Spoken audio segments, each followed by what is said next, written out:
Hello guys, I am Ramlal Chaudhary. We are going to read the rule of divisibility, भाजकता का नियम. Do good and get good.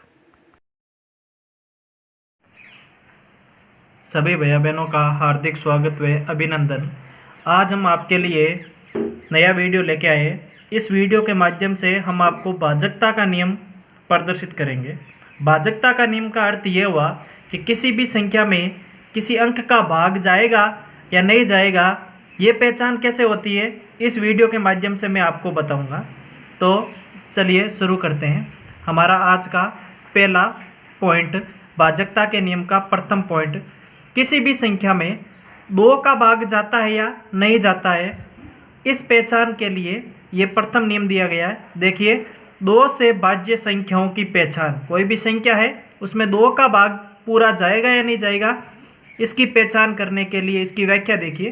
किसी भी संख्या का इकाई अंक 0, 2, 4, 6, 8 हो तो वे 2 से पूर्णतः भाजित होगी। कोई भी संख्या दी हुई है, जैसे 424 दिया हुआ है, इकाई अंक देखिए, ये प्रथम अंक इकाई अंक हो गया। ये क्या है? 4 है। देखो, इस अंकों में सम्मिलित है ये 4, तो 0, 2, 4, 6, 8 में से ये 4 आ रहा है। इसका मतलब ये संख्या 2 से क्या होगी? भाज्य होगी। दूसरी देखते हैं, 421। अब इस संख्या में इकाई अंक क्या है? 1। 0, 2, 4, 6, 8 में 1 सम्मिलित नहीं हो रहा है, अतः ये 2 से विभाजित नहीं होगी। इस प्रकार आप कोई सी भी बड़ी संख्या भी देख सकते हैं। अब देखिए, कितनी भी बड़ी संख्या हो, इस चीज़ का तालमेल ना रख के सिर्फ इसके इकाई अंक पर फोकस करना है। इकाई अंक क्या है? 6 है, और 0, 2, 4, 6, 8 में 6 सम्मिलित हो रहा है, अतः इसमें 2 का भाग पूर्णतः चला जाएगा। आप ऐसे और भी उदाहरण ले सकते हो। इसमें इकाई अंक 3 है, तो आप यहाँ पर देखिए, 0, 2, 4, 6, 8 में 3 सम्मिलित नहीं हो रहा है, अतः ये 2 से विभाजित नहीं होगी। समझ गए? वापस देख लीजिए, किसी भी संख्या का इकाई अंक क्या होना जरूरी है? 0, 2, 4 से 8 होना जरूरी है। ये होगा तो भाग जाएगा, अन्यथा नहीं जाएगा। दूसरा नियम देखिए। दूसरा नियम यह है कि कोई भी संख्या 3 से भाज्य विभाजित होगी या नहीं होगी, इस पहचान की पुष्टि करने के लिए इधर देखिए, 3 से भाज्य संख्याओं की पहचान। तो किसी भी संख्या में 3 का पूरा भाग जाएगा या नहीं जाएगा, इस पहचान हेतु किसी संख्या के सभी अंकों का योग 3 से विभाजित हो या 3 के पहाड़े में सम्मिलित हो तो वो 3 से पूर्णतः विभाजित होगी। जैसे देखिए, ये संख्या दी हुई है 3432। अब देखिए, करना क्या होता है? देखिए नियम, किसी संख्या के सभी अंकों का योग करना है। ये जो सारे अंक दिए हुए उन अंकों का योग करना है। तो देखिए, 3 और 4 कितने हो गए? 7। 7 और 3 कितने हो गए? 10। और 10 और 2 कितने हो गए? 12। तो इन अंकों का योग कितना आ रहा है? 12। अब आप यहाँ पर फोकस कीजिए, क्या 12 3 के पहाड़े में आता है? हाँ जी, आता है। एक नियम ये, और इसके अन्यथा दूसरी चीज से देखा जाए तो 12 में 3 का भाग जाता है, अतः ये भी 3 से विभाजित होगा। दूसरा देखिए, 2, 4, 6, 2, 1। तो 4, 2 कितने हो गए? 6। 6, 6 कितने हो गए? 12। 12, 2 कितने हो गए? 14। 14 रे कितने हो गए? 15। ये भी 3 के पहाड़े में आता है, अतः इसमें भी भाग जाएगा। आगे दूसरी संख्या देख लीजिए। इसके अलावा ये देखिए, 2431। इसमें देखिए, 2 और 4 कितने हो गए? 6। 6 और 3 कितने हो गए? 9। 9 और 1 कितने हो गए? 10। तो इनका योग कितना हो रहा है? 10 हो रहा है। अब 10 3 के पहाड़े में नहीं आता है, इसका मतलब इसमें 3 का भाग भी नहीं जाएगा। आशा करता हूँ आप 3 से भाज्य संख्याओं की पहचान समझ गए होंगे। आगे चलते हैं। तीसरा रूल, 4 से भाज्य संख्याओं की पहचान। 4 से भाज्य संख्याओं की पहचान करने हेतु किसी भी संख्या में अंतिम 2 अंकों से बनी संख्या 4 से विभाजित हो तो वे पूर्ण संख्या पूर्णतः 4 से विभाजित होगी। इसमें देखिए, नई बात यह है कि कोई भी संख्या दी हुई हो तो उसमें क्या होता है कि अंतिम के जो 2 अंक होते हैं ना, उन दोनों अंकों की जो संख्या बनती है, अगर वो 4 से विभाजित होगी तो वो पूरी संख्या 4 से क्या होगी, विभाजित होगी। जैसे हम उदाहरण के तौर पर देखना चाहिए तो 4 2 3 2 4। अब देखिए ये कोई संख्या है, इसके अंतिम 2 अंकों से बनी संख्या, अंतिम 2 अंकों से कौन सी संख्या बन रही है, 24। अब आप ये पता कीजिए कि 24 4 के पाड़े में आता है क्या, हाँ आता है, इसका मतलब इसमें 4 का भाग जाएगा। दूसरी संख्या देख लीजिए, कोई सी भी संख्या ले सकते हैं, 32,318। अब इसमें 4 का भाग जाएगा या नहीं जाएगा, इस पुष्टि के लिए अंतिम के 2 अक्षर देखिए, 18 आ रहे। अब 18 4 के पाड़े में आते हैं क्या, नहीं आते, तो इसका मतलब इसमें भी 4 का भाग नहीं जाएगा, तो ये 4 से विभाजित नहीं होगी। और ये सब 4 से विभाजित होती है। अगला देखिए भाजकता के नियम, चौथा रूल अगर देखना चाहे तो आगे की संख्या 4 के बाद में संख्या बढ़ती है 5, तो कोई भी संख्या दी हुई हो उसमें 5 का भाग पूरा जाता है या नहीं जाता है, ये पहचान करने के लिए क्या करते हैं, किसी संख्या का इकाई अंक 0 या 5 हो तो वह संख्या 5 से पूर्णतः विभाजित होगी। इकाई अंक क्या होना जरूरी है, 0 और 5। देखिए जैसे 465 में इकाई अंक क्या बन रहा है, 5 बन रहा है। अब देखिए 0 और 5 में सम्मिलित है, इसका मतलब इसमें भाग ये 5 से क्या है, विभाजित। 500 है, 500 का इकाई अंक क्या है, 0।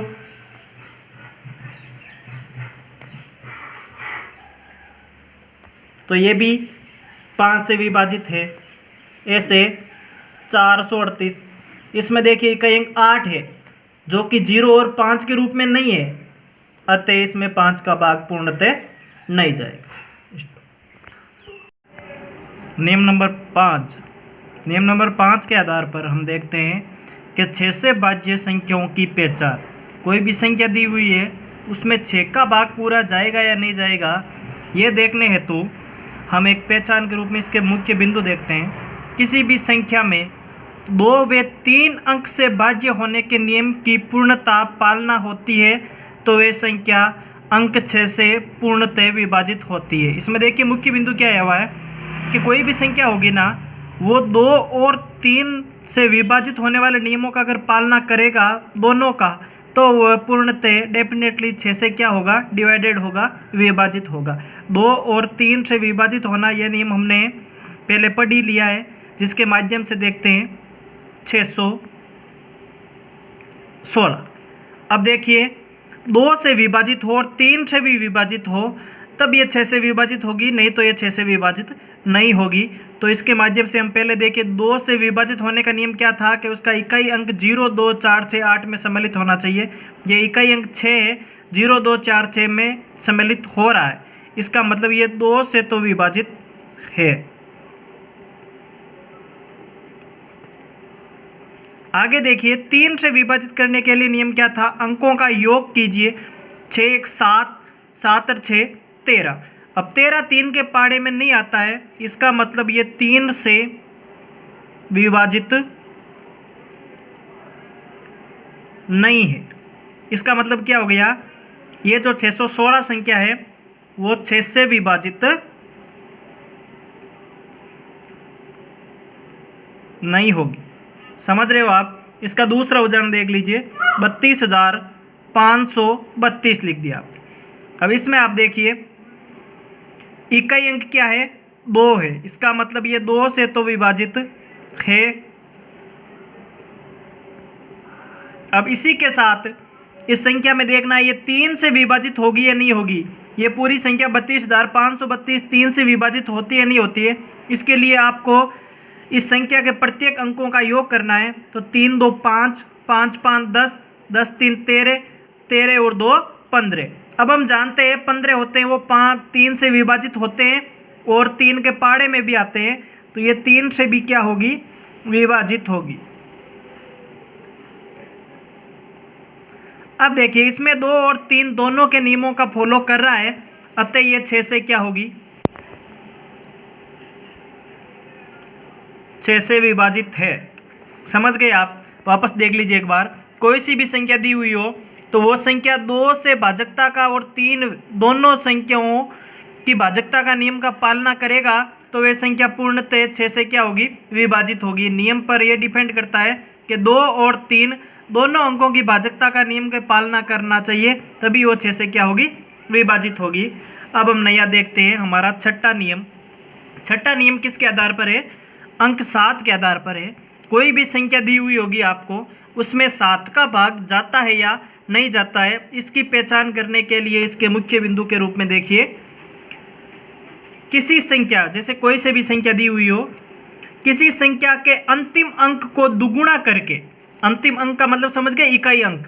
अंतिम अंक को दुगुना करके शेष संख्या में घटाने पर प्राप्त मान, जो शेष संख्या बचती है, इकाई अंक को हटा दिया, बाकी की जो संख्या बचती है ना, उसमें से उस इकाई अंक का दुगुना किया हुआ मान घटाएंगे, तो अगर वो घटाया हुआ मान जो प्राप्त होगा ना, वो अगर 7 से विभाजित हो, और 7 से विभाजित होने का तात्पर्य ये हुआ कि वो 7 के पहाड़े में आना चाहिए। अगर वो 7 के पहाड़े में आएगा तो वो 7 से क्या होगी? पूरी संख्या विभाजित होगी।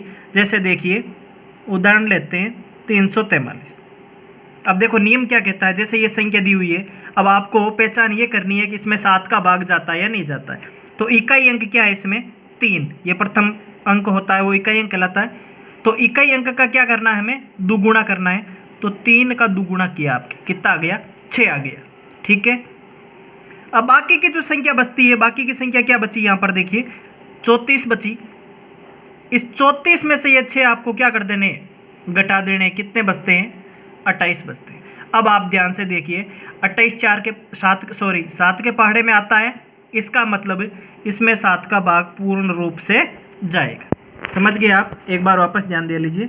343 में इकाई अंक 3 है, तो इकाई अंक को 2 से गुणा करवाना है, मतलब दुगुना करना है। हमें 6 प्राप्त हुए, और ये जो मान आता है दुगुना करने के बाद में, वो बाकी की संख्या में से घटा लेना है। जो हमारे प्राप्तांक या परिणाम आता है वो 7 के पहाड़े में आने चाहिए। अगर आते हैं तो ये पूरी संख्या 7 से विभाजित होगी, और नहीं आते हैं तो वो 7 से विभाजित नहीं होगी। जैसे इसी तरह एक दूसरा देख लीजिए, 154। इसी तरह इसमें करना है। 154 में इकाई अंक क्या है? 4। तो आप 4 का दुगुना कीजिए, कितना होता है? 8 होता है। अब बाकी की संख्या देखिए, बाकी की संख्या क्या बची? इकाई अंक को तो हटा दिया आपने, बाकी की संख्या बची 15। तो 15 में से 8 आप क्या करोगे? घटाओगे। अब 15 में से 8 घटाने के उपरांत 7 प्राप्त होता है, और 7 से विभाजित होता है एक बार, या फिर ऐसा कह सकते हैं 7 होता है वो 7 के पहाड़े में आता है। तो यहाँ पर ये विभाजित होता है या पहाड़े में आता है, दोनों शर्तों की पालना हो रही है, तो ये 154 भी 7 से क्या होगा? विभाजित होगा। अब आपके मना अनुसार जैसे ले लिया आपने 223, ये 7 के पहाड़े से विभाजित होगा या नहीं होगा? तो इसका इकाई अंक क्या है? 3। 3 का दुगुना कीजिए, 3 का दुगुना कितना हो गया? 6। अब बाकी की संख्या में से इसका दुगुना किया हुआ आपको क्या करना है? घटाना। 22 में से 6 चले गए, पीछे क्या बचा? 16। अब देखिए ये 16 7 के पहाड़े में नहीं आता है, इसका मतलब ये जो संख्या है वो 7 से विभाजित नहीं होगी। अगला नियम देखिए, नियम नंबर 7। अंक 8 से भाज्य संख्याओं की पहचान। किसी भी संख्या दी हुई है, उसमें 8 का भाग पूरा जाएगा या नहीं जाएगा, इस पहचान करने हेतु हमें क्या करना है कि किसी भी संख्या में अंतिम 3 अंकों से बनी संख्या अगर 8 से पूर्णतः विभाजित होती है तो वह संख्या भी 8 से क्या होगी? विभाजित होगी। ये देखिए, आपने 4 से भाज्य संख्याओं की पहचान की थी ना, वैसे ही 8 वाला है। 4 में क्या कर रहे थे? अंतिम 2 अंकों वाली कर रहे थे, और इस 8 वाले में हमें क्या करना है? अंतिम 3 अंकों वाली संख्या की पहचान। जैसे उदाहरण देख लीजिए आप, उदाहरण देख लीजिए, यह संख्या दी हुई है। अब यह संख्या विभाजित 8 से होगी या नहीं होगी, इसकी जानकारी हेतु हमें क्या करना है? अंतिम 3 अंकों वाली 256 बन गई। अब 256 में देखिए अब 8 का भाग जाता है क्या? तो पहले देखिए 24 होगा, 24 में 8 का भाग कितनी बार गया? 3 बार गया। एक हमारे शेषफल बचता है, 1 के साथ में 6 उतारते हैं तो 16 में 8 का भाग 2 बार जाता है। इसका मतलब कोई भी संख्या दी हुई हो उसके अंतिम 3 अंक से जो निर्मित संख्या होगी ना, उस संख्या में अगर 8 का भाग जाता है तो इस पूरी संख्या में भी 8 का भाग क्या होगा, जाएगा। तो ये 8 से क्या है, विभाजित संख्या। समझ रहे हो आप। जैसे और दूसरा देख लीजिए,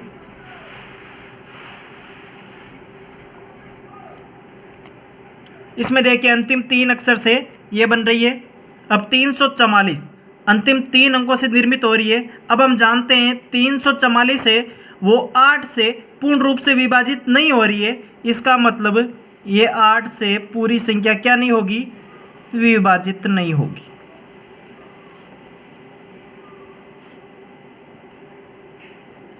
समझ रहे हो आप। ये हमारा 7वां नियम हो गया। अब देखते हैं 8वां नियम। 8वां नियम में अंक 9 से विभाजित संख्याओं की पहचान। अंक 9 से विभाजित संख्याओं की पहचान करने हेतु हमारे मुख्य बिंदु क्या है, किसी संख्या में सभी अंकों का योग 9 से विभाजित हो या 9 के पहाड़े में सम्मिलित हो तो वे संख्या भी 9 से क्या होगी, विभाजित होगी। मुख्य बिंदु क्या आ रहे, देखिए इस परिभाषा में इसकी व्यवधान क्या दिया हुआ है कि कोई भी संख्या 9 से विभाजित होने के लिए क्या होना जरूरी है, उस संख्या में सभी अंकों का योग आता है वो 9 से विभाजित होना जरूरी है या फिर 9 के पहाड़े में होना जरूरी है।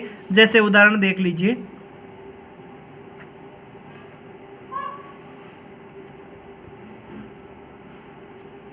छत्तीस 36 दिया हुआ है।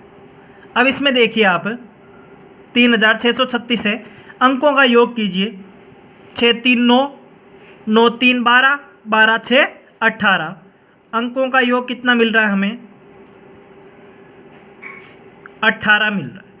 अब बताइए 18 9 के पहाड़े में आते हैं, हाँ जी आते हैं। इसका मतलब ये 9 से क्या है, विभाजित है।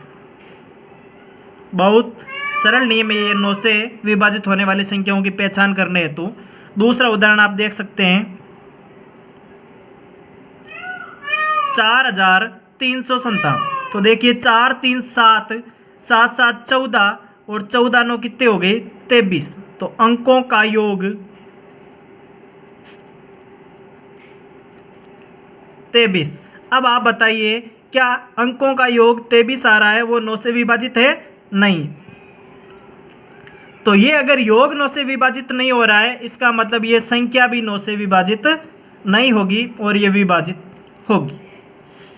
अगला नियम, नियम नंबर 9, जो साधारणतः 0 से इकाई अंक की पहचान करने हेतु देखते हैं। तो अंक 9 से विभाजित संख्याओं की पहचान। किसी संख्या में इकाई अंक 0 हो तो वे संख्या 10 से क्या होगी, विभाजित होगी। चलो देखते हैं। जैसे 14050, इसका इकाई अंक देखिए ये क्या आ रहा है, 0 आ रहा है। तो जिसका इकाई अंक 0 हो वो 10 से क्या होगी, विभाजित होगी। साधारणतः ये नियम तो आसानी से सबको पता ही है। ऐसे कोई से भी उदाहरण देख सकते हो आप, इसमें भी 0 है। अब देखिए 5 और 10 वाले में अंतर क्या है कि जिसका इकाई अंक 0 हो वो 5 और 10 दोनों से विभाजित होती है, लेकिन जिसका इकाई अंक सिर्फ 5 हो वो सिर्फ 5 से विभाजित होती है, ना कि 10 से विभाजित होती है। ये थोड़ा सा अंतर है। 5 से विभाजित करने के लिए उसका इकाई अंक 0 और 5 दोनों में से कोई सा भी हो सकता है, लेकिन अंक 10 से विभाजित करने के लिए उसका इकाई अंक सिर्फ क्या रहना चाहिए, 0 रहना चाहिए। हमारा भाजकता का नियम का अंतिम रूप, नियम नंबर 10, अंक 11 से विभाजित संख्याओं की पहचान। आपको नीचे व्याख्या थोड़ी लंबी नजर आ रही है, लेकिन उदाहरण के माध्यम से बड़ा सिंपल रूप है। एक बार आप भाषात्मक रूप देखिए। किसी संख्या में इकाई अंक धनात्मक, जो इकाई अंक है उसको धनात्मक लेके चलना है, फिर दाई अंक ऋणात्मक, ऐसे उत्तरोत्तर रूप में चिन्ह बदलकर जोड़ा जाए। ऐसे क्रम बदलेंगे, इकाई अंक को क्या लेंगे, धनात्मक फिर ऋणात्मक फिर धनात्मक फिर ऋणात्मक, ऐसे उत्तरोत्तर क्रम के रूप में चिन्ह बदलकर जोड़ा जाए तो परिणाम क्या प्राप्त होना चाहिए, 0 प्राप्त होना चाहिए। अगर परिणाम हमारा 0 प्राप्त होता है तो वो 11 अंक से क्या होगा, संख्या पूरी रूप से विभाजित होगी। चलो एक छोटा सा उदाहरण देख लेते हैं पहले आपके आसानी से। उदाहरण में संख्या दी हुई है 121। अब देखिए बिना भाग दिए संख्या को देखकर 11 का भाग जाएगा या नहीं जाएगा ये पता करने के लिए क्या करते हैं। 121 दिया हुआ है, इसमें इकाई अंक क्या है, 1 है। इकाई अंक क्या है, 1। तो यहाँ पर क्या लिखा हुआ है, इकाई अंक को क्या मानना है, हमारे धनात्मक मानना है, तो इस 1 को धनात्मक ले लिया। फिर दाई अंक क्या है, 2, इसको क्या लेंगे, ऋणात्मक। फिर अगले वाला अंक क्या है, 1, उसको वापस क्या लेंगे, धनात्मक। ऐसे चिन्ह बदलकर क्रम में लेना है। इकाई अंक धनात्मक से शुरू करना है, फिर चिन्ह बदलते जाना है। 121 था, आपने इकाई अंक से शुरू करना है, धनात्मक, फिर ऋणात्मक, फिर धनात्मक। तो इकाई अंक को धनात्मक, फिर ऋणात्मक, फिर धनात्मक, ऐसे लंबी संख्या होगी तो क्रम चलता रहेगा। तब आप इनको जोड़िए, प्लस का 1 और ये प्लस का 1, धनात्मक संख्याओं को अलग से जोड़ दीजिए। तो प्लस का 1 और प्लस का 1 कितने हो गए, प्लस के 2 हो गए, और इस 2 में से 2 घटाएंगे तो हमारे परिणाम क्या प्राप्त होता है, 0। और अगर परिणाम 0 प्राप्त होता है तो ये 11 से क्या है, विभाजित। जैसे दूसरा उदाहरण देख लीजिए, 11,321। इसमें आप देखिए 11,321 में इकाई अंक से शुरू करना है, तो पहले प्लस का 1 लिया, फिर माइनस का 2 लिया, फिर प्लस का 3 लिया, फिर माइनस का 1 लिया, फिर प्लस का क्या लिया, 1 लिया। जैसे दिया हुआ है उसी आधार पर इकाई अंक धनात्मक, फिर ऋणात्मक, फिर धनात्मक, फिर ऋणात्मक, फिर धनात्मक। धनात्मक संख्याओं को अलग से जोड़ दीजिए। 1 3 कितने हो गए, 4, 4 और 1 कितने हो गए, 5, और 5 में से 2 घटाए तो कितने बचे, 3, और 3 में से 1 गया तो कितने बचे, 2। तो इसका परिणाम कितना प्राप्त हो रहा है, हमें 2 प्राप्त हो रहा है। अब हमें परिणाम क्या प्राप्त होना चाहिए था, 0 प्राप्त होना चाहिए था, लेकिन यहाँ पर क्या प्राप्त हो रहा है, 2। अतः ये 11 से क्या नहीं है, विभाजित नहीं है। धन्यवाद। चैनल को जिन्होंने सब्सक्राइब नहीं किया है वो ज़रूर सब्सक्राइब करें, और आपको अगर अच्छा वीडियो लगे तो शेयर भी कीजिए।